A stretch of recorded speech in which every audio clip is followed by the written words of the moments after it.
분위기를 바꿔 보도록 하겠습니다. 연예계에 요즘 정말 잘 나가는 작은 거인 두 사람이 있다고 합니다. 누굽니까? 김기혁 아나운서. 네, 바로 가수 송가인 씨 그리고 개그우먼 박나래 씨인데요. 일단은 송가인 씨의 이야기부터 해보도록 하겠습니다. 아하, 네. 선한 영향력을 계속해서 베풀고 있다고 합니다. 송가인이 최근 학대견을 돕기 위해 직접 후원에 나섰다고 하는데요. 아하. 지난 4일에 이 학대견을 돕는 사람들의 모임 학사모라고 하는데 네. 여기서 바자회를 열었다고 해요. 그러면서 라이브 방송까지 진행을 했는데 이름도 잘 지었네요. 학사모. 예, 학사모, 예. 세상에. 그렇죠. 이 외우기가 쉽죠. 네. 여기에 이제 송가인 씨가 나타나서 뭐 안경이라든지 모자, 사과즙 같은 이런 기부 물품을 판매하는데 함께 그 손을 거들었고요. 네. 그리고 원래 라이브 방송을 1시간만 하기로 했는데 네. 3시간까지 길어진 거예요. 아하. 그런데 송가인 씨 자리를 떠나지 않고 계속 웃으면서 손님들을 이제 응대하고 선한 영향력을 끼쳤다고 합니다. 네.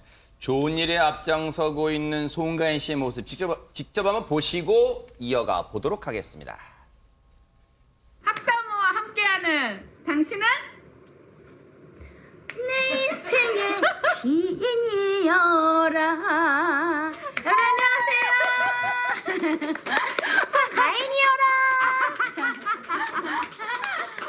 이 세상의 모든 우리 반려견 분들 또 키우시는 분들 너무 이렇게 같이 함께해서 이렇게 좋은 일 함께했으면 좋겠습니다. 그래서 맞아요. 저도 너무 좋은 일이니까 기꺼이 이렇게 동참해서 저도 후원금 이번에 또 맞아. 냈어요. 그래서 가로막혀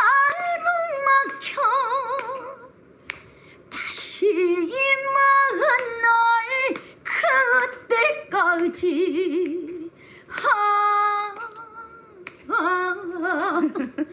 소식을 물어본다 한마는 대동강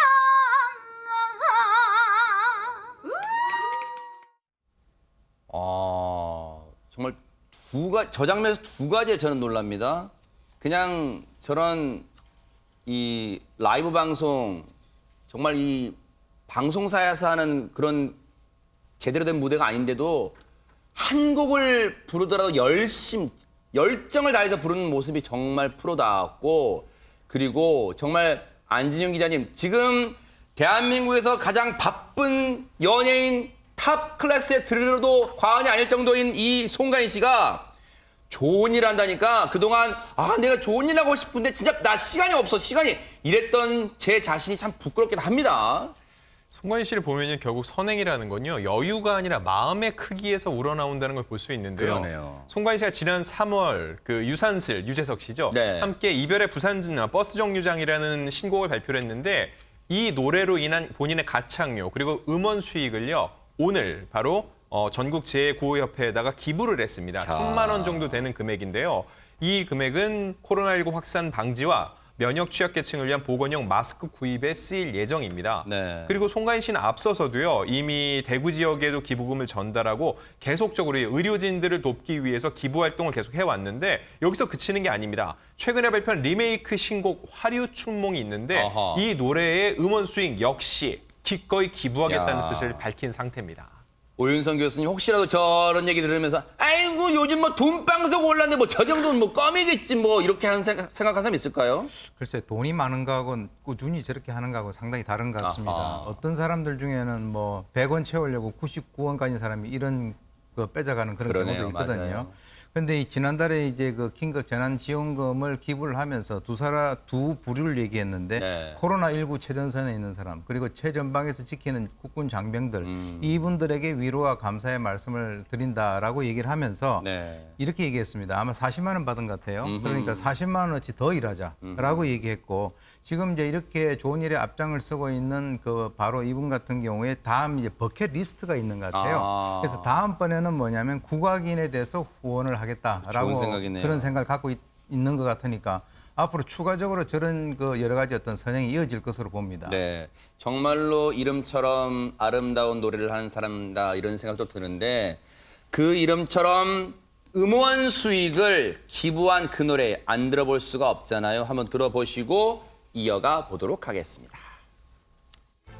추억 속의 슬픈 정류장 눈물 젖은 버스를 타면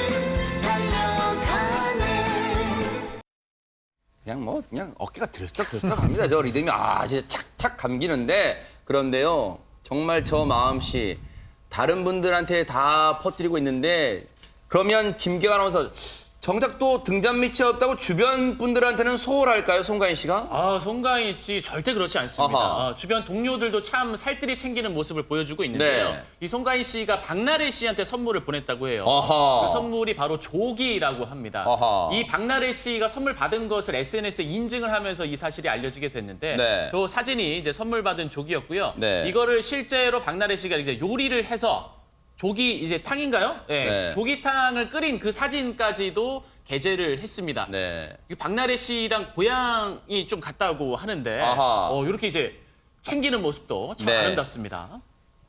저는 처음 알았는데 양재민 변호사님 두 분의 접점이 일단 고향이에요, 그러면? 맞습니다. 아하. 일단 송가인 씨는 전라도 진도 출신이고요. 네. 그리고 박나래 씨 같은 경우에는 목포 출신입니다. 아. 근데 송가인 씨가 이제 본인의 생애 첫 예능 프로그램에서 박나래 씨를 만났다라는 거예요. 그래서 그때 이제 본인도 키가 153이고 박나래 씨는 키가 148입니다. 아하. 키도 비슷하고 네. 그리고 고향도 이제 가깝다 보니까 친해지게 됐다라면서 그리고 또 공통점이 있는데 두 사람 둘 다 무명 시절이 굉장히 길다라고 합니다. 그러니까 아하. 송가인 씨도 한 8년 정도 그리고 박나래 씨도 12년 정도 무명 생활이 있었어서 두 사람이 이렇게 공통점이 많다 보니까 아무래도 가까워질 수 있었던 것 같고요. 그리고 그렇게 가까워진 이후로 서로를 저렇게 좀 살뜰히 챙기면서 그 친분을 이어오고 있습니다. 네.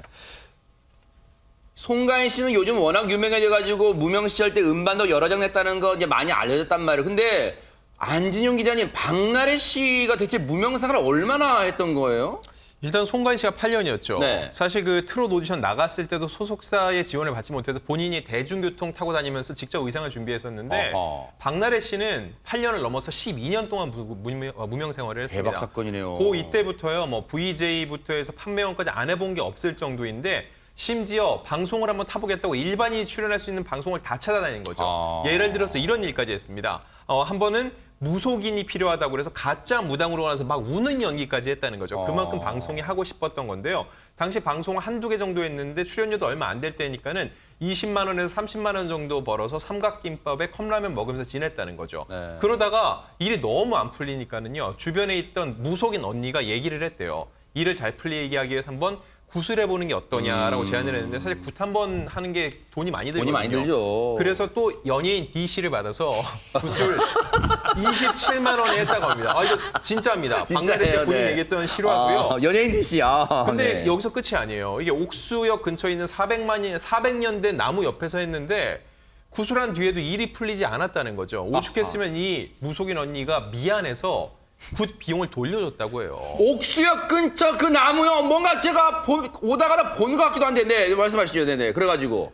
왜 희한한 건요. 왜 이리 개그맨들 옆에는요. 개그 소재로 쓰일만한 이런 남들에게는 안 생기는 일들이 많이 생기는지 모르겠습니다. 그러니까요. 근데 어떻게 보면 지금의 인기는 뭐랄까 양재민 변호사님 그동안 무명 시절에 그 한이 다 쌓이고 쌓여 승화되는 거 아닌가 이런 생각도 해봅니다. 맞습니다. 박나래 씨 같은 경우에는 무명 생활이 이렇게 길어서 그런 정말 몸을 아끼지 않고 방송을 맞아요. 하고 또 분장을 하는 것으로 유명한데요. 그렇죠. 뭐 굉장히 다양합니다. 검정 고무신 기영이부터 조커, 뭐 유병재 씨 정말 너무 많아서 나열을 할 수 없을 정도로 기영이. 저 화면을 보시는 것처럼 또 굉장히 또 비슷하잖아요, 많이. 그래서 네. 저렇게 분장을 하면서 사실은 조금씩 박나래 씨가 이제 이름도 알리기 시작했고 인기도 얻기 시작한 것 같고요. 네. 박나래 씨가 저런 분장을 하고 나면 피부 트러블이 많이 생겨가지고 아이고. 다 얼굴이 빨개지고 그런다고 해요. 그래서 저 왼쪽 사진에서 누가 대포콘 씨예요, 진짜로? 네. 키 크신 분이 이제 대부분 씨인데 네. 정말 저렇게 똑같이 분장을 하려면 화장품을 아무래도 독하고 센 걸 많이 야. 발라야 될 텐데 그만큼 좀 고충이 굉장히 많은 것 같습니다. 야, 진짜 우리가 흔히 싱크로율이라고 그러잖아. 닮은 정도를 정말로 거의 비슷합니다. 영화 히말라야 황정민 씨도 그렇고 삼국지에 저거 누구를 흉내를 조조 장비입니까? 하여튼 엄청난데 그런데 박기수 교수님 저렇게 분장하는 거 부모님 보실 때 아이고 내 귀한 딸이 먹고 살라고 저렇게 하는구나 이런 생각 드실까요? 어떨까요? 지금? 아니 그래서 이제 저렇게 분장하는 게 엄마 입장 박나래 어머니께서 이제 인터뷰를 하나 하셨어요. 아하. 보니까 저렇게 우스꽝스럽고 저렇게 분장을 하는 게 너무 가슴이 그러실 아팠다. 거예요. 예, 네. 부모님 입장으로서는 항상 그럴 것 같습니다. 그리고 또 어떻게 보면 이제 좀 이 공격하는 게 당하는 어떤 그런 게 많으니까 그렇게 굽고 키가 이제 148cm라서 어떻게 보면 이제 아담하죠. 굉장히 아담해서 이 연예대상을 2019년에 받았는데 여기서 이제 박나래 씨의 진짜 진 면모가 나오는 것 같아요. 네. 나는 키는 저기 하지만 아담하지만 위대한 존재가 되기 위해서 뭐 열심히 한다는 이런 얘기가 있고요. 제가 이제 키 얘기를 왜 하냐면 이제 아이작 뉴턴이라는 우리 이제 만류인력의 법칙 네, 네. 이 얘기하는 겁니다. 이분이 가장 유명한 얘기 중에 하나가 자기의 과학적 지식은 모두 다 큰 거인 위에 어깨 위에 앉아서 자기가 만든 것이다. 그게 무슨 얘기냐면 많은 사람들이 선대해서 만들어 놓은 그런 과학적 지식을 자기가 조금 보탠 것이다. 이런 의미로 말씀을 하셨는데 네. 박나래 저분도 키는 아담하지만 네. 속은 정말 누구보다도 꽉 찬 그러니까요. 멋진 분이신 것 같습니다. 근데 사실 저 우스꽝스러운 모습이요. 그냥 우리가 얼핏 생각하면 와, 왜 저렇게 하고 이 뭐 돈벌이 하지 밥벌이 하지 하겠지만요. 그건 하수분들이 생각하는 거죠. 여러분 우리가 지금은 자꾸 하셨지만 고 이주일 선생님을 떠올리면 항상 뭐가 생각나요? 콩나물 팍팍 묻혔냐 뭐 이런 거 떠오르잖아요. 근데 그거 보세요. 그게 얼마나 남들한테 웃음을 주는 겁니까? 그건 자기 자신이 망가지는 것 같지만 정말로 지금도 우리의 뇌리에 남아있는 그 유명한 대사처럼 박나래 씨 저렇게 망가지지만 늘 우리에게 큰 웃음을 주는 것 같다 이런 생각도 드는데 안진영 기자님 박나래 씨 하면 집안에 있는 그 유명한 공간 그 얘기도 빼놓을 수가 없잖아요. 나래바입니다. 나래바. 네. 집에 정말 바를 만들어 놓고서는 많은 사람들이 오가는 공간인데 일반적으로 사람들이 술 먹고 노는 곳이다라고 생각할 수 있는데 그게 절대 아니고요.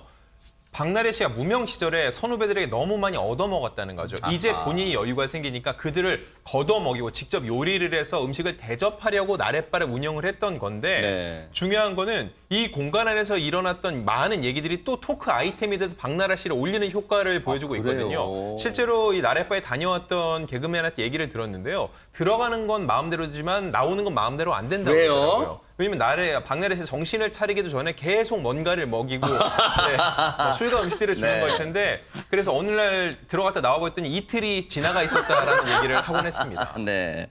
자, 정말로 웃지 못할 일도 벌어질 것 같은데 그 얘기 직접 확인해 보시고 이어가 보도록 하겠습니다.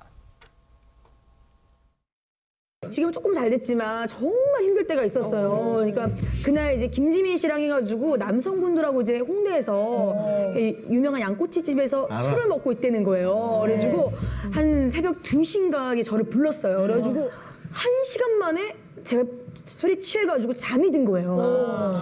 예, 잠이 들었는데 눈을 딱 뜨니까 아무도 없는 거예요. 그러니까 저를 그냥 자니까 냅두고 거기 있던 남성분들이고 여성분들 다 그냥 가버린 거예요. 사장님이 저를 딱 잡는 거예요. 설마. 아니 계산을 아무도 안 했던 거예요.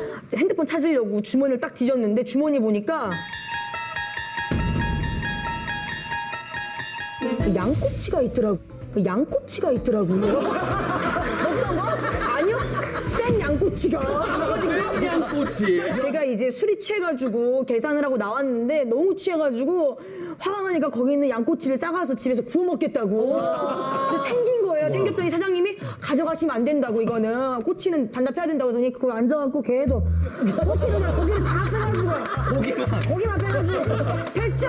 나 집에 가서 구워 먹으면 다 해? 그래가지고. 진정한 프로네요.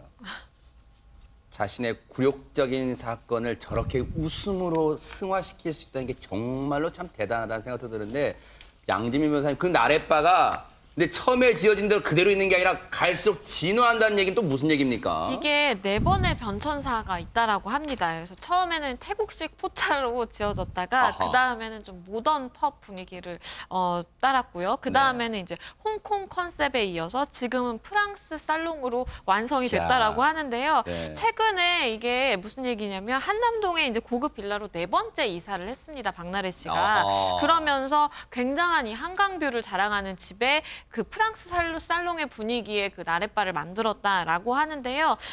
그 TV 프로그램에서 본인의 이 집을 이제 공개를 하면서 주변에서 이거 집 산 거냐 했더니 당당하게 월세다라고 하면서 네. 얘기를 했는데 사실 월세로 저렇게 큰 금액을 내고 살 수 있는 것 그러니까요. 자체가 박나래 씨가 굉장히 성공을 했다라는 네. 얘기겠죠.